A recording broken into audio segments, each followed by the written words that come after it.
My son's fever hit 105 degrees Fahrenheit.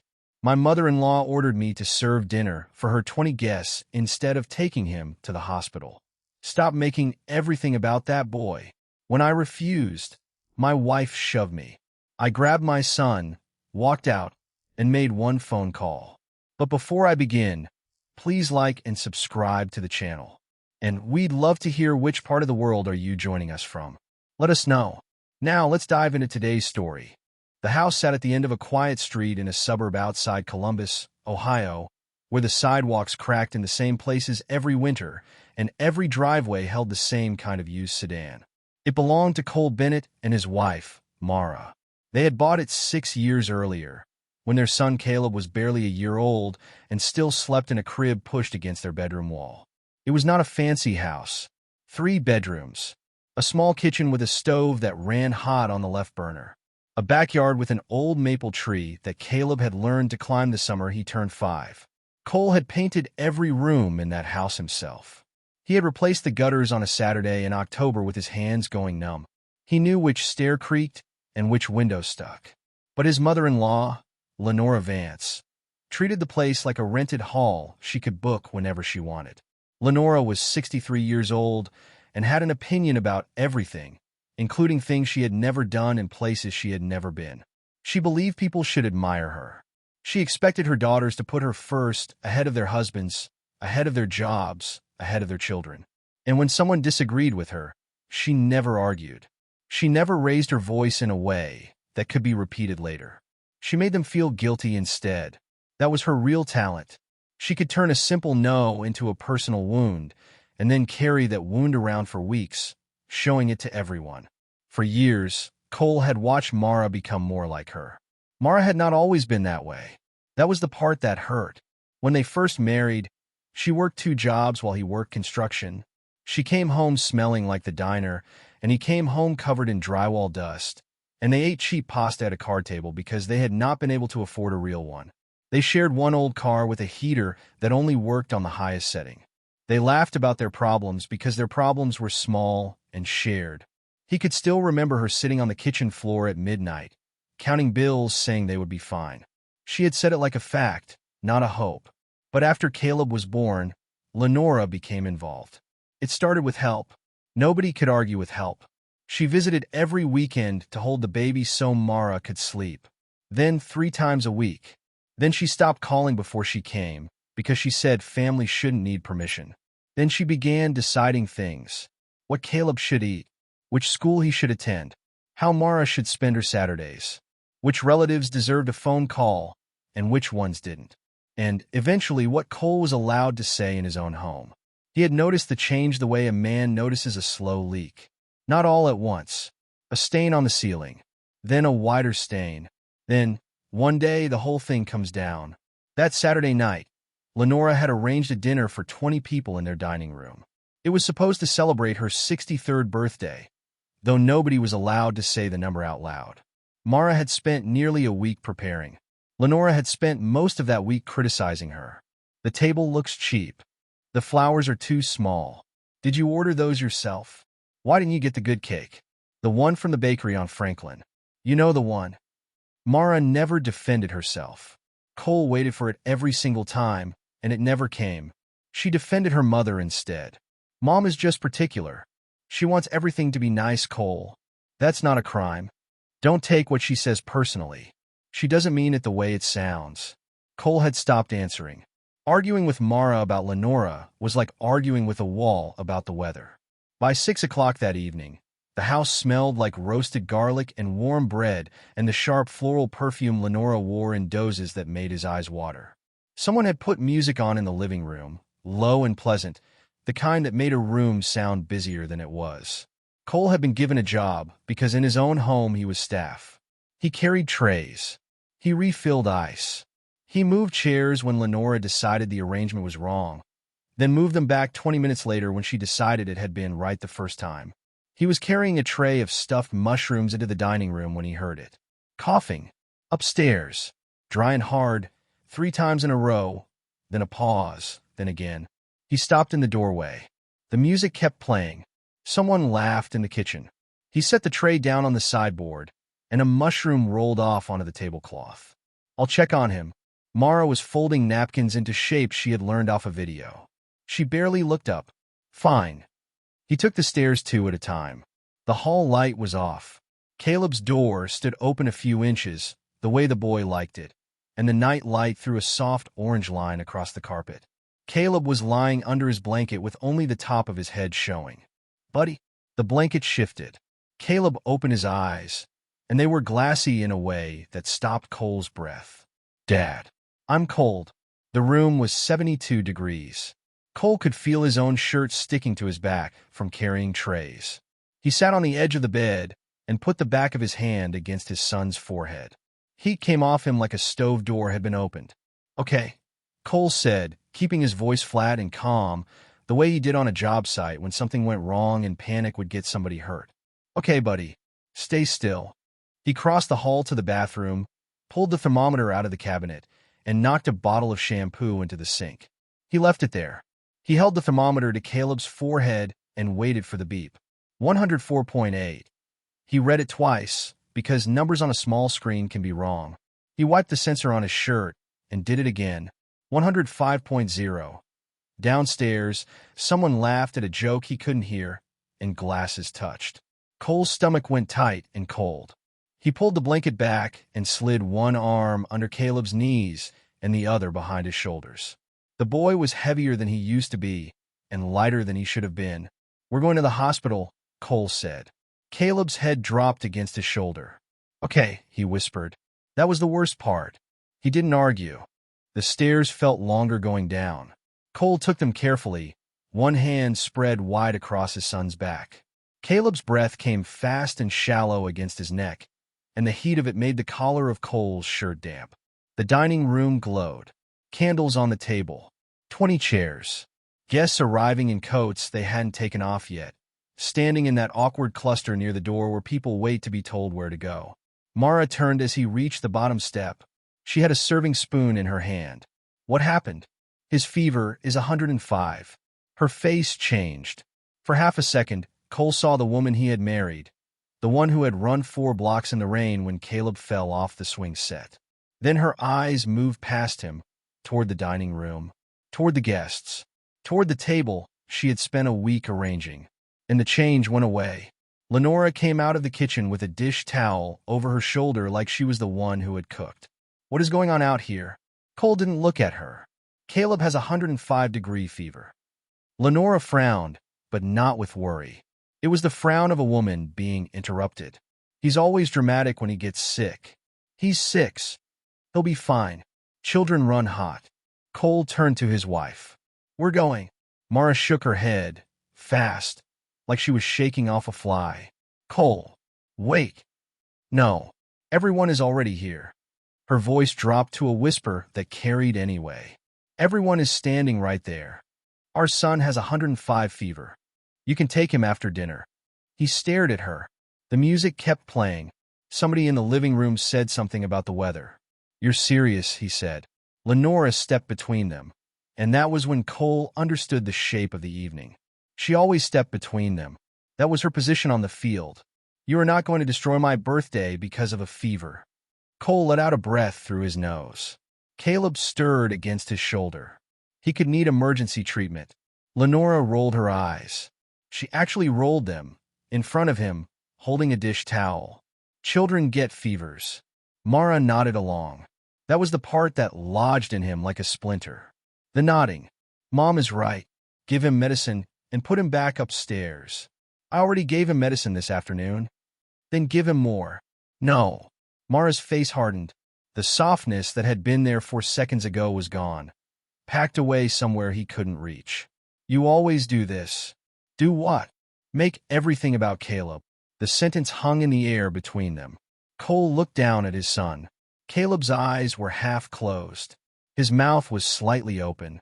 He was leaning into his father's chest the way small children do when they have run out of strength to hold themselves up. Cole said it quietly because saying it loudly would have meant something else. "He's 6 years old."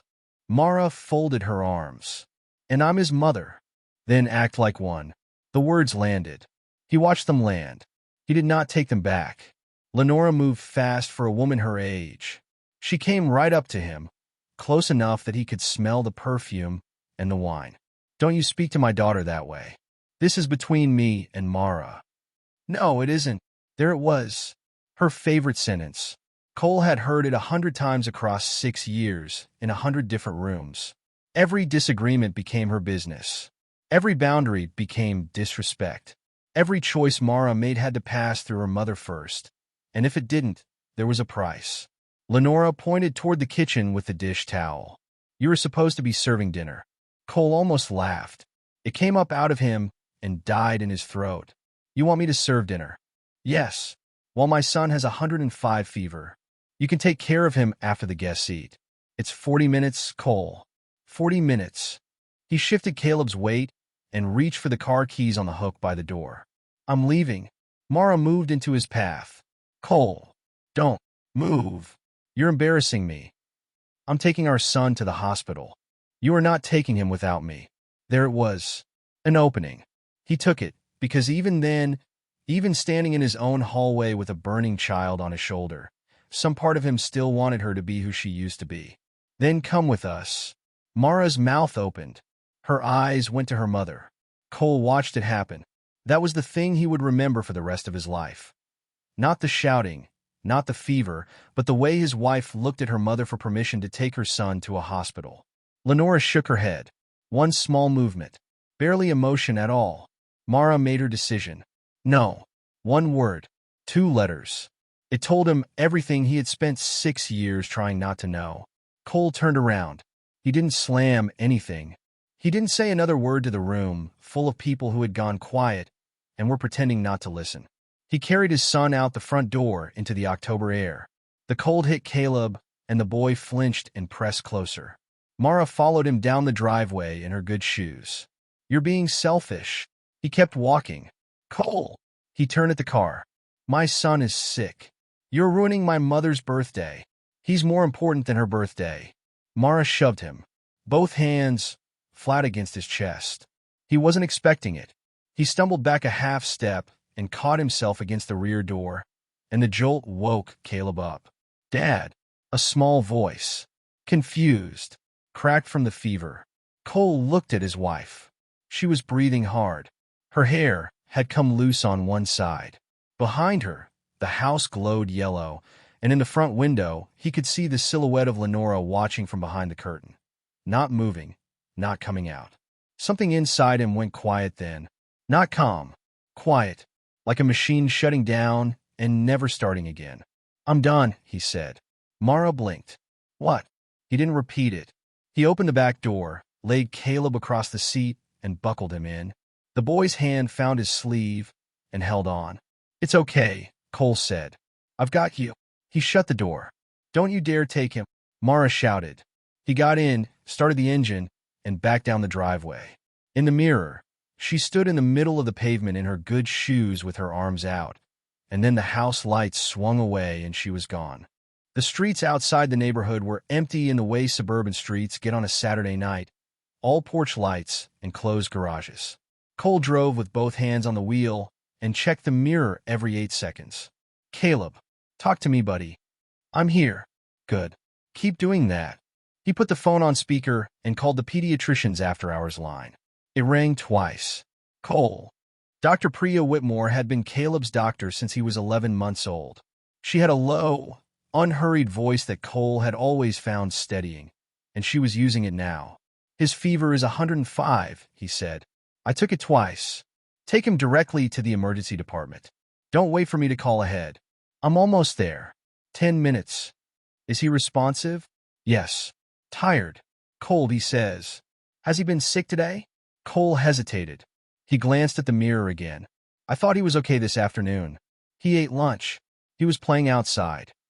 The line went quiet in a way that made the hair on his arms rise. Priya. Mara called the office yesterday, she said. Cole's hands tightened on the wheel.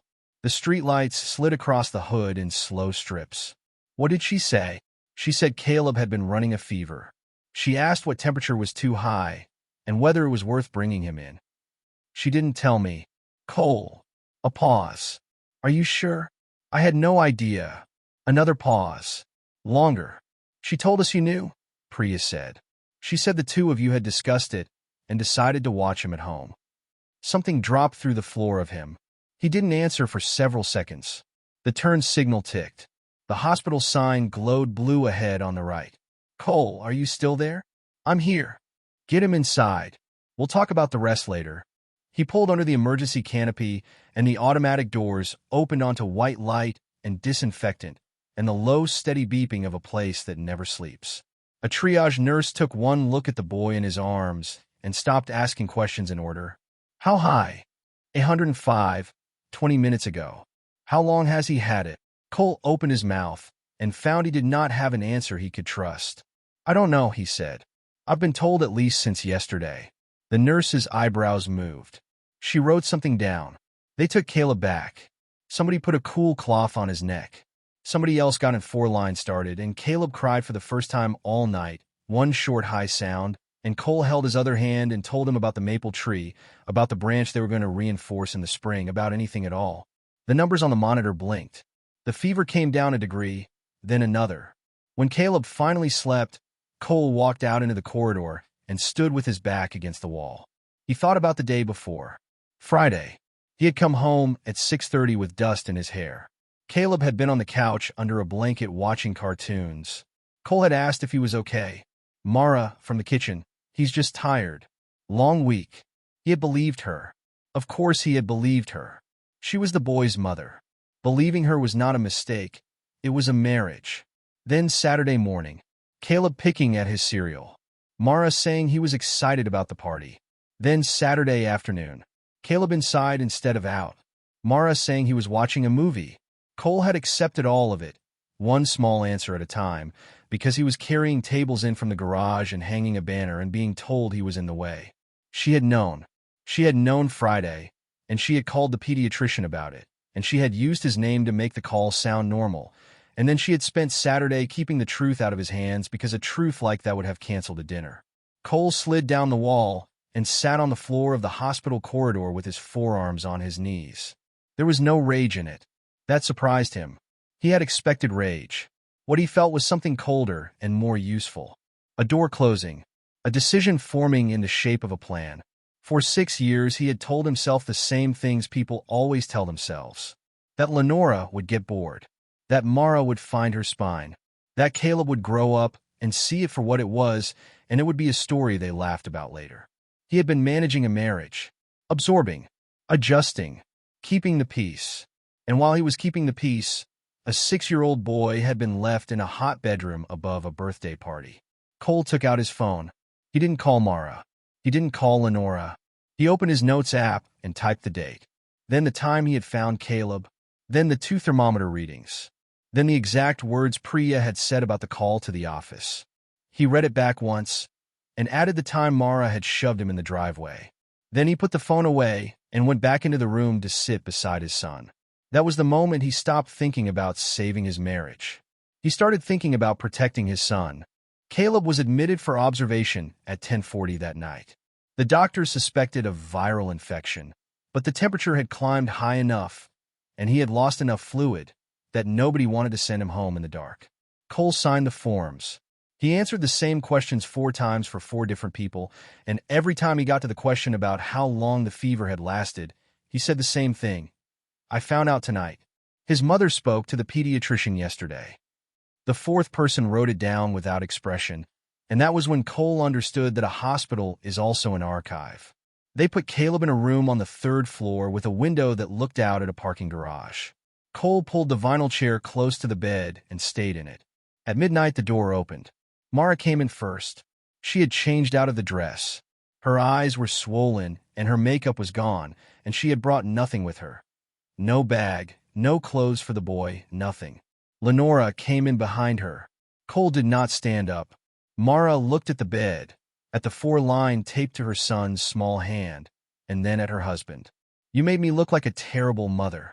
Cole watched her for a moment before he answered. Somewhere down the hall, a cart rolled past. You knew he had a fever yesterday. Mara's gaze went to the window. I thought it would pass. You told me he was fine. I didn't want you to panic. No. Cole kept his voice down because his son was asleep 4 feet away and because volume was the only thing left he could control. You didn't want me to leave your mother's dinner. Lenora stepped forward. This is absolutely ridiculous. He's fine. Look at him. He's sleeping. Cole turned his head slowly and looked at her for the first time since she'd walked in. You knew too. Lenora crossed her arms. Mara was under enough stress this week. So both of you knew. Neither of them answered. Lenora looked at the ceiling. Mara looked at the floor. And in that silence, Cole finally saw the whole machine, all of it at once, the way you see the frame of a house when the drywall comes down. This was not one bad decision on one bad night. This was the system they had built. His wife protected her mother. Her mother controlled his wife. And when those two things came into conflict with anything else in the world, a job, a friendship, a marriage, a sick child, the anything else lost. Caleb had simply been the newest item on that list. Get out, Cole said. Mara's head came up. Excuse me? He's asleep. Visiting hours were over 2 hours ago, and they let you up because you're his mother. Sit down and be quiet, or get out. Lenora made a sound of outrage. You do not speak to us, then get out. A nurse appeared in the doorway, drawn by the volume, and looked between the three of them with the practiced calm of someone who had seen worse families at worse hours. Is everything all right in here? It's fine, Cole said. We're keeping it down. Lenora left first. Mara stayed 20 more minutes.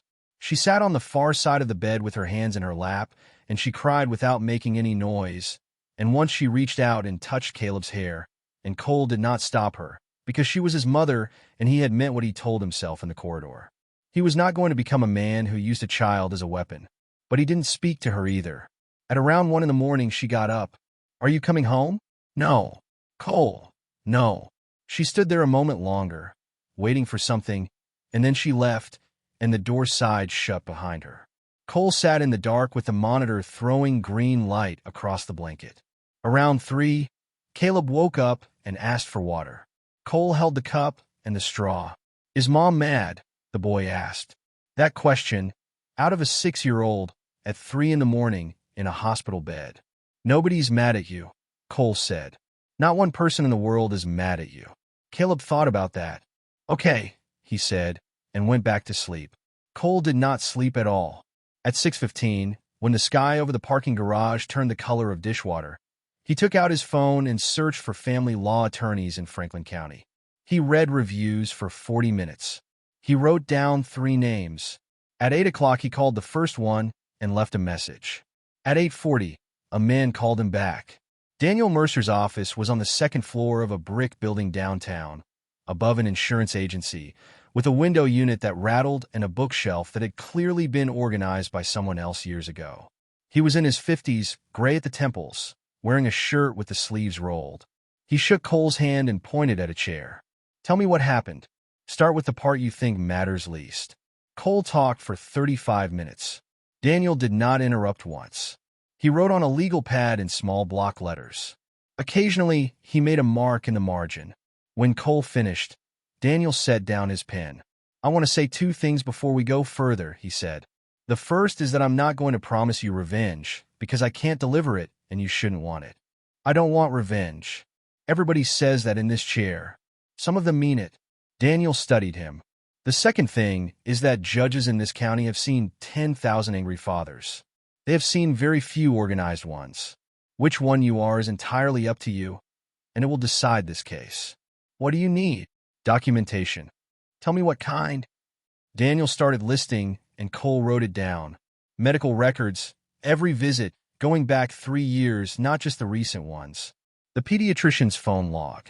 The hospital admission notes and discharge summary. School records. Attendance. Any nurse's office visits. Text messages, all of them, exported, not screenshotted. Email. The names of every adult who had been standing in that dining room on Saturday night. Bank statements. Credit card statements. The calendar. Why the calendar? Cole asked. Because in 6 months, somebody is going to claim you were never home, and I'd like to be able to show a judge exactly where you were. Cole spent the next 9 days building it. He requested the medical records in person and paid the copying fee in cash. He signed a release at the pediatrician's office, and Priya's staff had the file ready in 3 days. He emailed the school and got attendance printouts. He exported 4 years of text messages from his phone into a file, and then he read all of them, which took 2 nights and cost him something he didn't get back. He put it in a banker's box, then a second banker's box. When he brought them in, Daniel looked at the timeline Cole had typed, dates in the left column, sources in the right, and he was quiet for a while. Then he said, "Don't turn this into a war with your mother-in-law." Cole frowned. "I don't want a war." "Good. Because she wants one, and she's better at it than you. Women like Lenora Vance are not dangerous in a courtroom.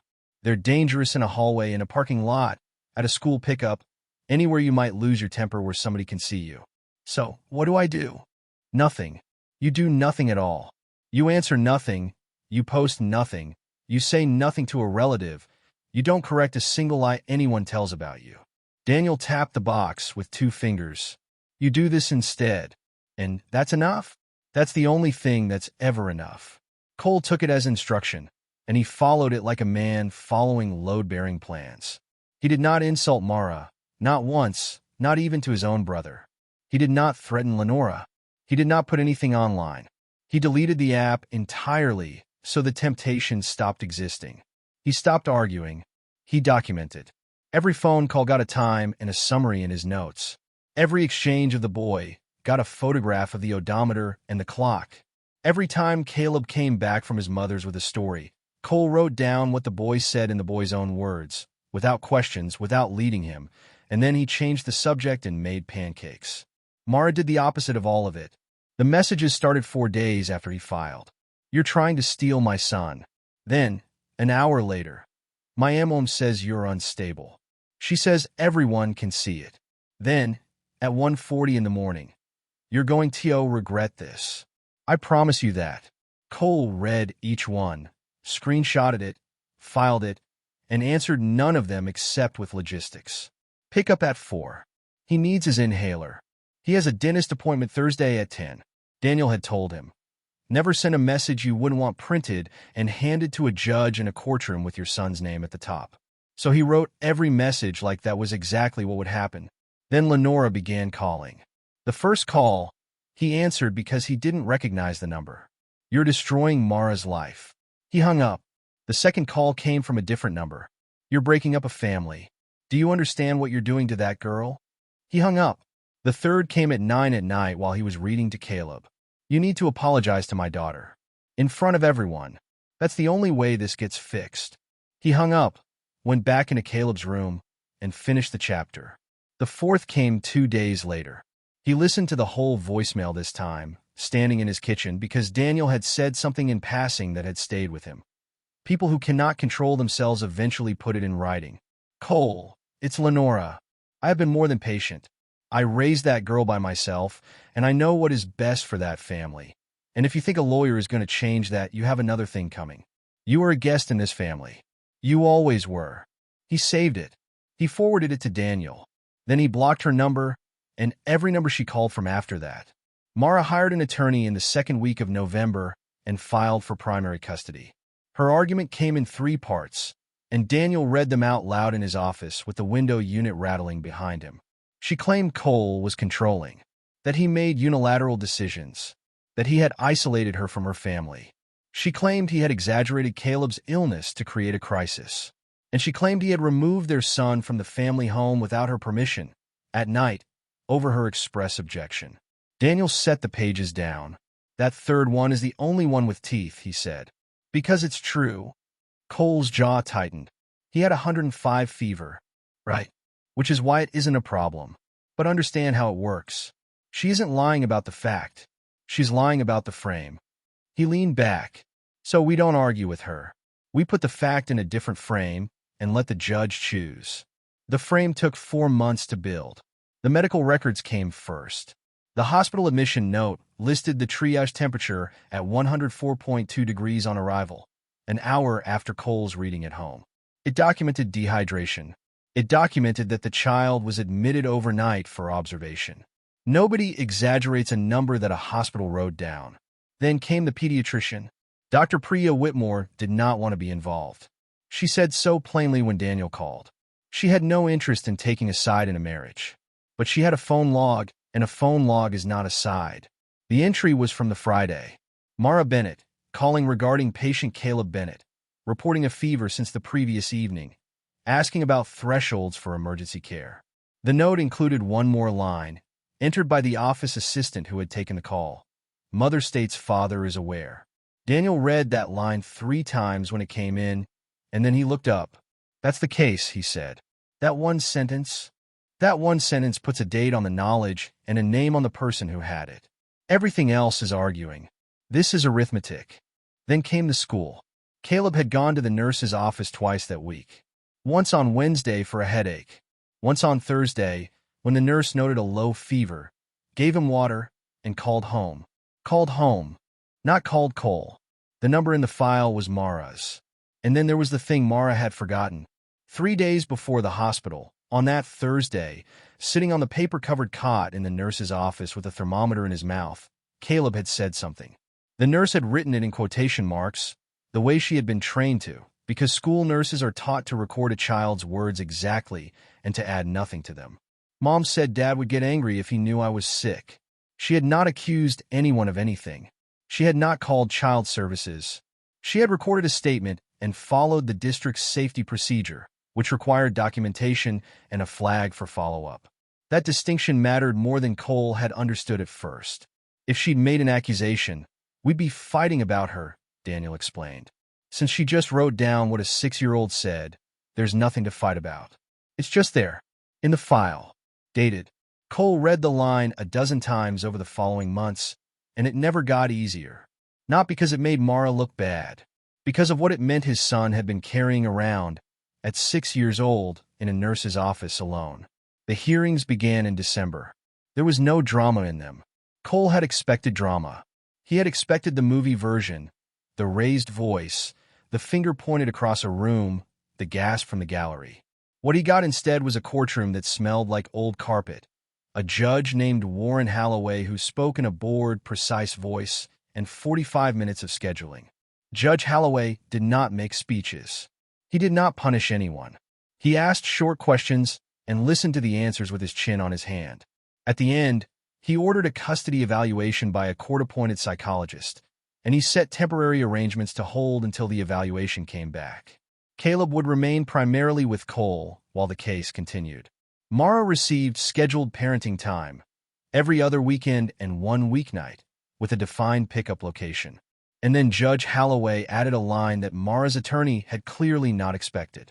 Lenora Vance was not to be involved in the exchanges. Not present at pickup.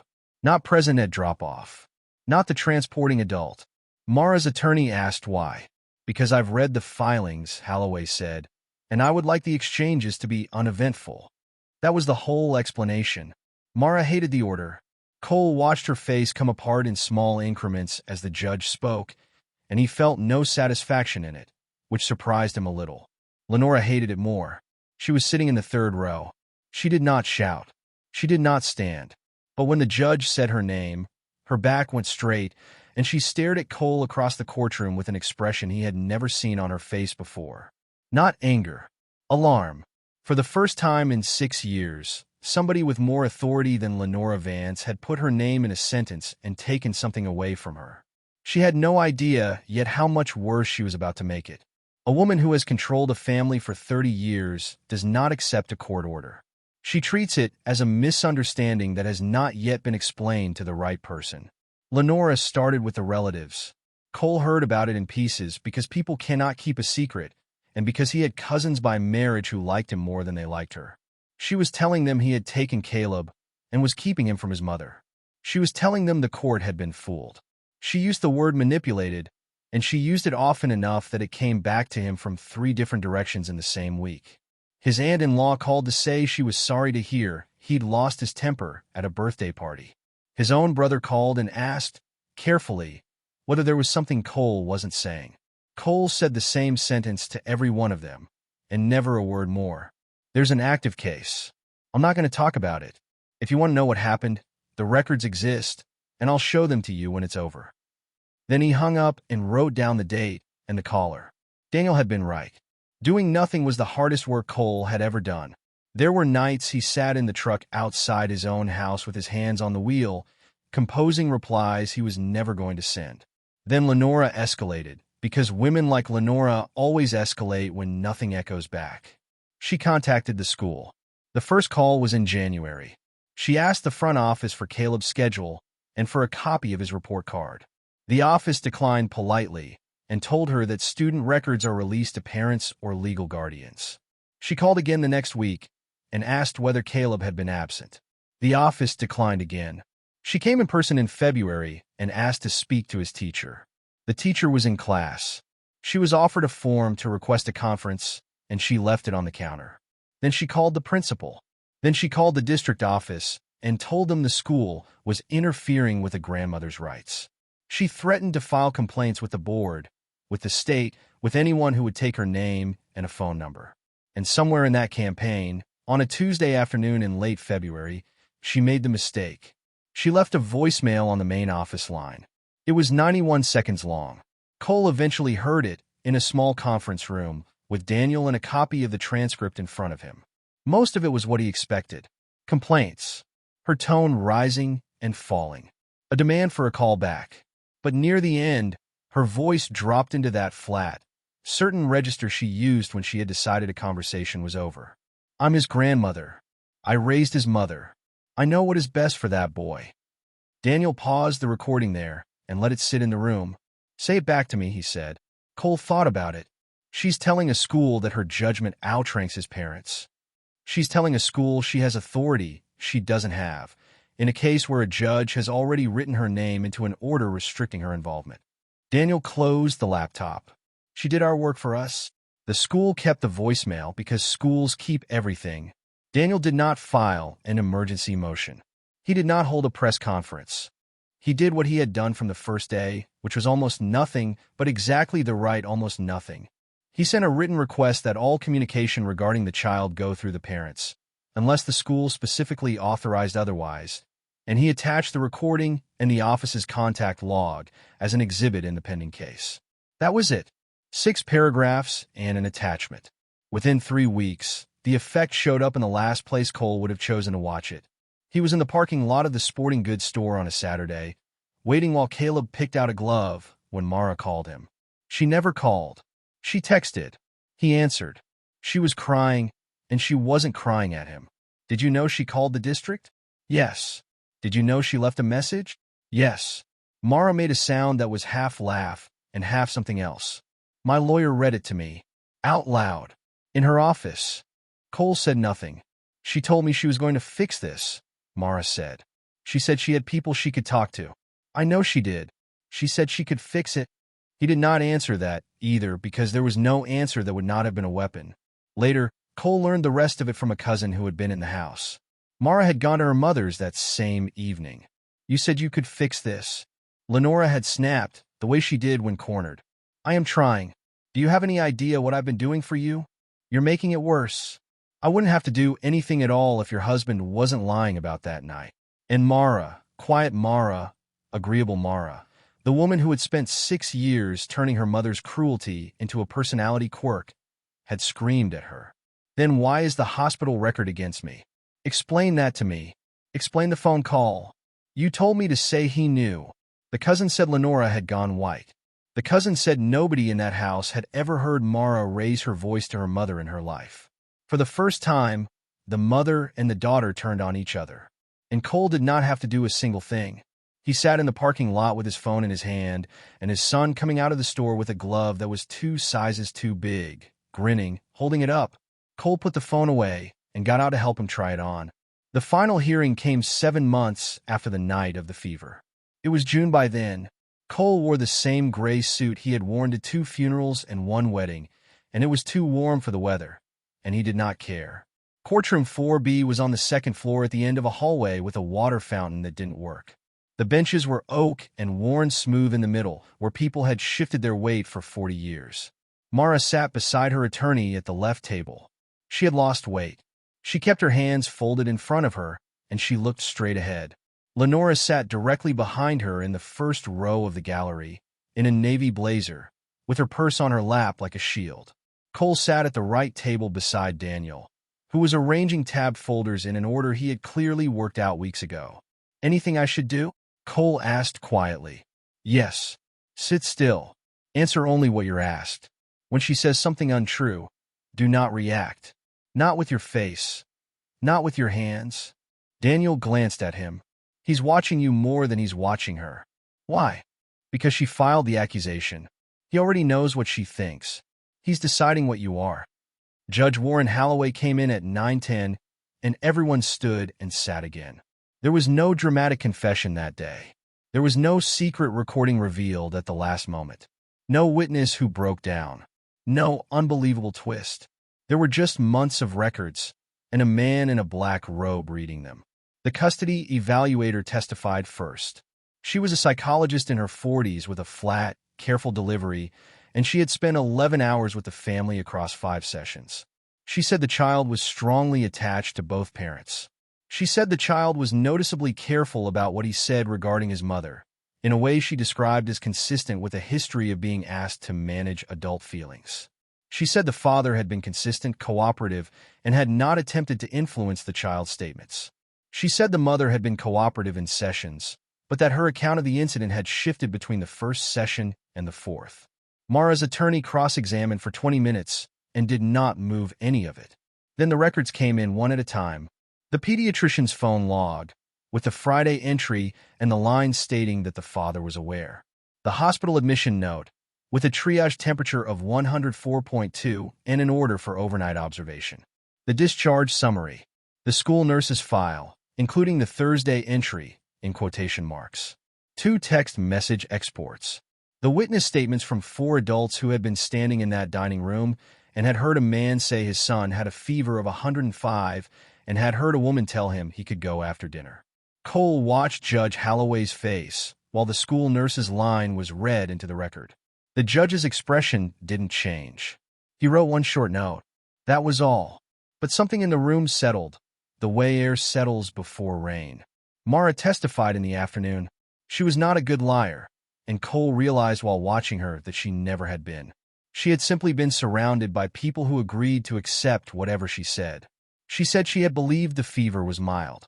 She was asked why she had called the pediatrician about it. She said she couldn't recall. She said she had never told the office that her husband was aware. She was shown the log. She said the office must have written it down wrong. Daniel did not push.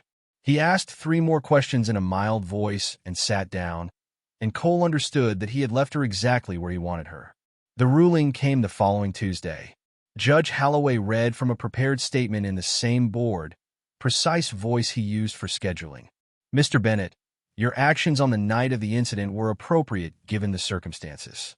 A parent presented with a temperature at that level is not required to seek permission before seeking care."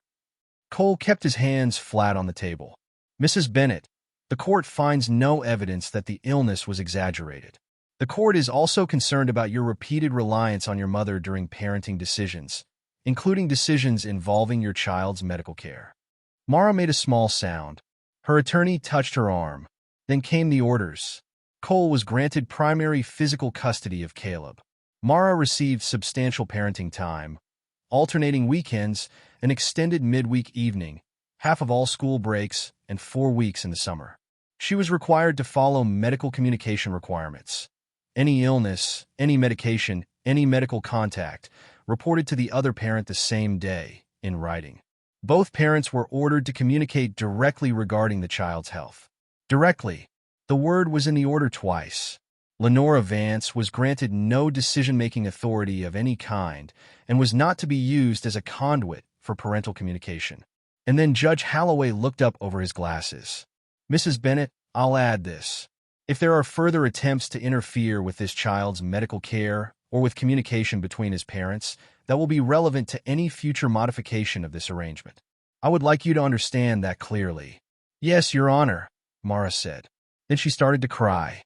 Cole did not celebrate. He didn't shake Daniel's hand until they were out in the hallway, and even then it was brief. Because this had never been a victory over Mara. He had stopped thinking of her as an opponent months ago. You cannot defeat someone who is losing to somebody else. It was stability for Caleb. That was all it had ever been. Behind him, In the emptying courtroom, he heard Lenora's voice, low and sharp, saying something to her daughter. And he heard Mara say, just as sharply, "Not now, Mom." The custody case was the part people talked about. The divorce itself was the part that actually broke things. They sold the house. Neither of them could carry it alone without creating a problem that would follow them for a decade. And Daniel had said, in his practical way, that a house you cannot afford is not an asset. It is a slow injury. Cole walked the empty rooms on the last day. He stood in the kitchen where she had sat on the floor, counting bills. He stood in the doorway of Caleb's room, where the nightlight had thrown its orange line across the carpet. He looked out at the maple tree at the branch, and he did not reinforce it after all. He locked the door and put the key in the lockbox and drove away, and it took less time than he expected. Mara had assumed he would walk away from the money the way he had walked away from arguments for 6 years. She had assumed something else, too. She had assumed her mother would step in. That assumption did not survive discovery. Discovery is the part of a divorce where two people are required, under oath, to tell each other the truth about money. It does not care about loyalty or reputation. It just asks for statements. The statements came back, and they told a story Mara had apparently been carrying alone for 2 years. Lenora Vance had accumulated significant credit card debt. Not a shocking amount by the standards of the world, but a crushing amount by the standards of a woman with a fixed income and a reputation to maintain. And she had been handling it the way she handled everything else, by making it her daughter's responsibility. There were transfers, small ones at first, a few $100s in 1 month, then 1,000, then a payment made directly to a card in Lenora's name, from an account with both Cole's and Mara's names on it. Cole read those statements at Daniel's conference table and felt something strange. Not anger, a kind of exhausted recognition. He had wondered, for 2 years, where the money went. He had asked once. Mara had told him he was being controlling, and he had let it go because letting it go had been easier than the week of silence that would have followed. Then there was the birthday dinner. Mara had told him it would cost about $600. Catering, $1,140. A rented sound system, because Lenora had wanted a microphone for her toast. Decorations ordered from 3 places, 2 cases of wine and a case of liquor. Custom napkins with her initials on them. Just under $4,000 on a joint credit card for a Saturday night. Mara had hidden most of it because she knew exactly what Cole would have said. In the divorce, all of it had to be disclosed. Some of the debt was determined to be marital, and Cole paid his share without complaint, because arguing over it would have cost more in fees than the debt itself. But the transfers to Lenora's accounts, and a portion of the dinner, were determined to be Mara's separate responsibility. Money spent for her mother's benefit, hidden from her spouse, without consent. Lenora could not rescue her daughter from that. She was the reason for it. For the first time in her life, Lenora Vance was asked to produce something, and had nothing to produce. Mara moved into a 2-bedroom apartment 11 minutes from Cole's new place. It had a small second room she painted blue for Caleb and a parking lot instead of a yard. She stopped hosting. There were no more 20-person dinners with her mother's initials on the napkins. And the family, the wide, gossiping, holiday card family that Lenora had spent 30 years curating, began to drift. Not because of anything Cole said. He never said anything, because the timeline got out. For people had been standing in that hallway on the night of the fever. They had given statements. Statements get shared. And once relatives heard the actual sequence, the Friday phone call, the Thursday nurse's note, the words a 6-year-old had said out loud, the sentence, "You can take him after dinner," the story Lenora had been telling stopped working. Invitations slowed, then stopped. Her sister-in-law stopped calling on Sundays. At Thanksgiving that year, the gathering was at a cousin's house, and Lenora was invited, and she went, and Cole heard from 3 people that she sat in the good chair by the window, and almost nobody sat near her. She had spent her entire adult life managing how she was seen. That was the thing that hurt her. Not the money, not the court order, the chair by the window. A year after the hospital, on a Friday in October, Mara came to pick Caleb up for the weekend. The leaves in the new neighborhood had gone orange along the whole street. Cole was in the driveway checking the tire pressure on the truck when her car pulled up, and she got out and didn't come toward the door. She stood on the edge of the pavement with her keys in her hand. "He's getting his bag," Cole said. 2 minutes. She nodded. Then she didn't move. You really destroyed everything, she said.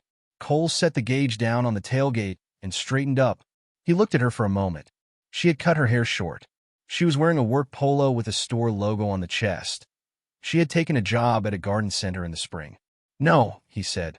She blinked. No. No. Her mouth tightened. You broke our family. You took a bad night, and you turned it into a courtroom. Our family broke when our son needed medical care, and you chose your mother's dinner. He said it evenly. He had said harder things to men on job sites over smaller mistakes. Mara's face went red. Then the color left it, and she looked down at her keys. I was trying to keep Mom happy, she said. I know. You don't know what she's like when she isn't. I do, actually. I lived in the house. She let out a breath. Somewhere up the street, a leaf blower started. She told me you were trying to control me, Mara said. For years, every time you and I disagreed about anything, she'd call me that night and tell me it was starting. That's what she called it. Starting. I know. She said you would leave me if I stopped listening to her. She said men like you always do. Cole watched her. And what did you do? Mara didn't answer. You listened to her. Her eyes filled. She wiped at them with the back of her wrist, quick and angry, as if the tears were an inconvenience she hadn't scheduled. I made mistakes. Yes. I'm in counseling. Did I tell you that? Twice a month. She thinks it's a waste of money. Good for you. I mean that. Mara looked up at him then, and for a second there was something almost hopeful in it, and Cole knew what was coming before she said it. Can't you forgive me? He shook his head. No.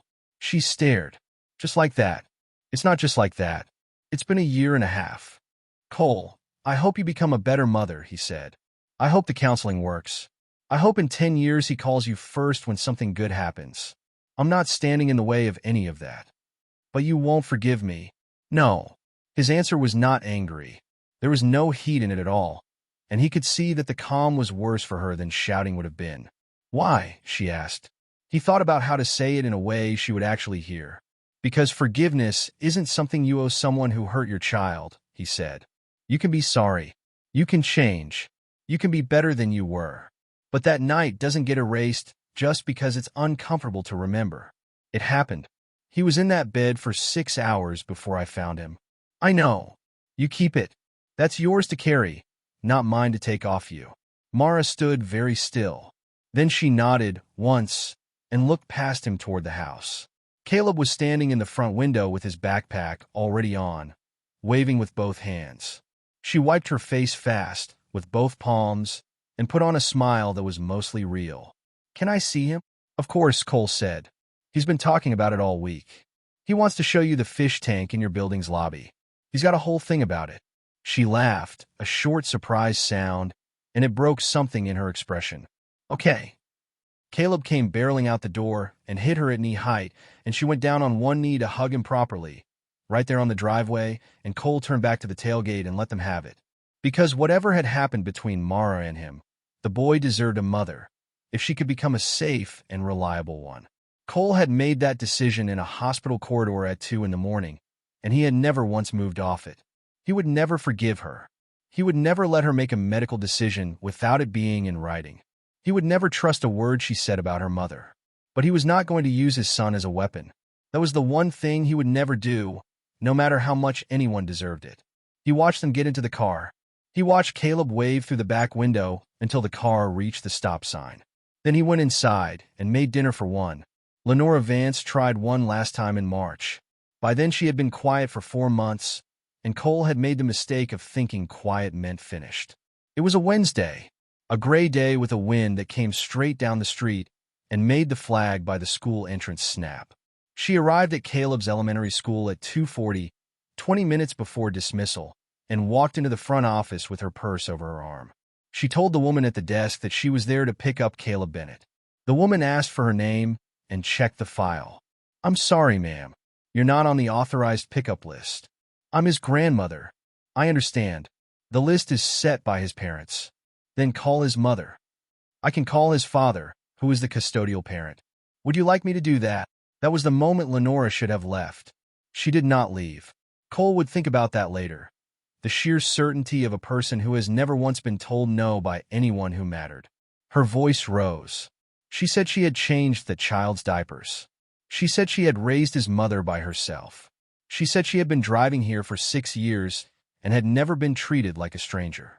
The office had a glass partition and a hallway full of second graders lining up for early buses. The principal came out. His name was Ellis Ward, and he was a heavy, unhurried man with a beard, and he had clearly done this before. He did not raise his voice. He did not argue with a single thing she said. "Ma'am, I'm not able to release a student to anyone who isn't on the list. I don't have the authority to make an exception. Neither does anyone in this building." "Then get somebody who does." "There isn't anybody. That's what the list is for." She demanded to see the file. She demanded to speak to the superintendent. She said she would be back with a lawyer and that everyone in that office would be answering questions. Ellis Ward asked her to step out to the parking lot. She refused. He asked a second time, and then he asked the office assistant to call the resource officer, and the assistant made the call. The officer came in under 3 minutes. He was young. He listened to Lenora for about 90 seconds without interrupting, and then he told her that she needed to leave school property, and that if she came back today, he would have to write it up. Nobody arrested her. Nobody put a hand on her. Nobody humiliated her, though she would tell it that way for years. She simply had to walk back out through the glass doors, past the second graders lining up for buses, past the parents waiting in the pickup lane, and get into her car and drive away. But the incident was documented.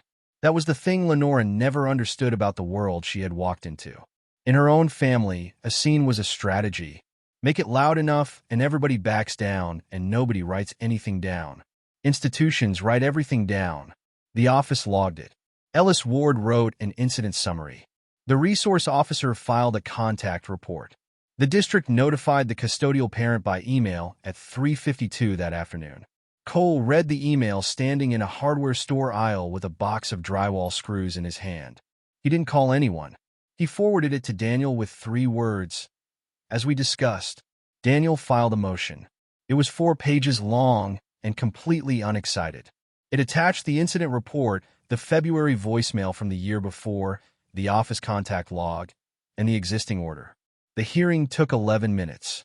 Judge Holloway asked Mara's attorney whether the mother had asked Lenora Vance to attend the school. Mara herself answered, before her attorney could. She stood up. "No, Your Honor. I told her not to. I told her twice."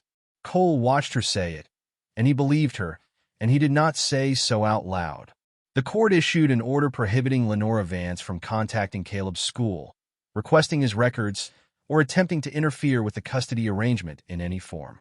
It was 2 paragraphs. It had her full name in it, and a case number, and a date.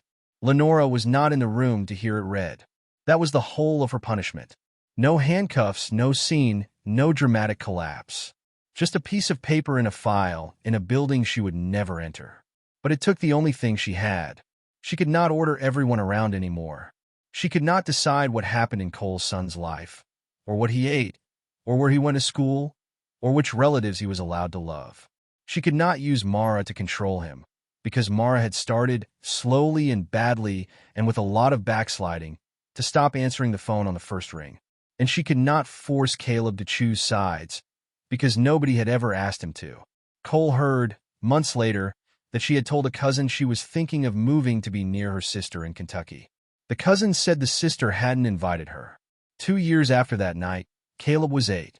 They lived in a smaller house near a quiet lake on the east side of the county, a place Cole had bought with the money from the sale and a loan he could actually carry. It had 2 bedrooms and a porch that needed work and a dock that needed more. The kitchen was smaller than the old one. The whole house was smaller than the old one. It was the first place Cole had ever lived where nobody arrived without calling. Caleb played baseball. He was not good at it yet.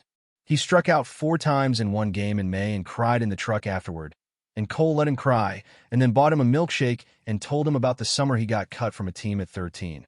He hated broccoli with a commitment Cole found genuinely impressive. He loved pancakes. He had opinions about pancakes.